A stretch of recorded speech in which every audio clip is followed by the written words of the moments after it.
Alright guys, in this video we're going to be comparing three popular websites, okay?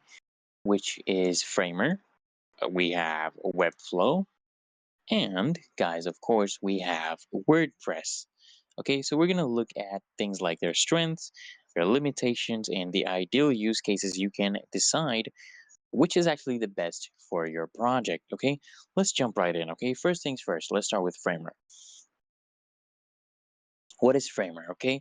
It is basically a design-focused website builder that offers a unique mix of no code and code capabilities, so making it a solid choice for those looking to create visually stunning websites like these guys. Look at this, with a design first approach, right?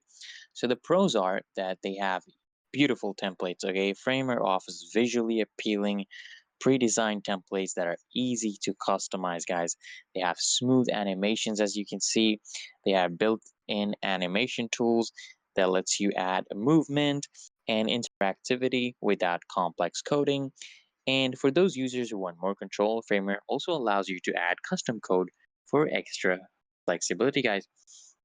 But if you look at the cons, well, there's also a learning curve. Okay, the interface may take some time to get used to, guys, if you are new to design focused tools.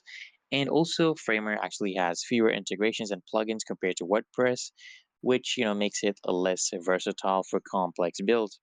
But it's actually built best for creative professionals and designers who want to prioritize aesthetics and smooth animations over extensive plugins and features. Now let's look at Webflow, okay?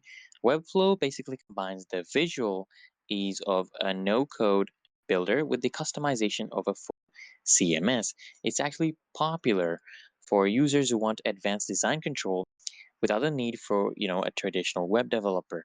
So the pros are that there's total design control. You can actually customize every aspect of your site, from layouts to typography, without, sacrificing creative freedom. And there's also a built-in CMS. So Webflow offers a powerful CMS that's perfect for managing blogs, portfolios, and even e-commerce sites. And the design is very responsive. Okay, Webflow automatically adjusts layouts for mobile, tablet, and a desktop, guys, making response design effortless. Okay, but the cons, one of the cons is the complexity. Okay, Webflow has a robust option, and this can actually be overwhelming if you're a beginner. And the cost, okay, the pricing, guys, it is actually a bit higher. The plans can get pricey, especially if you're running an e-commerce site.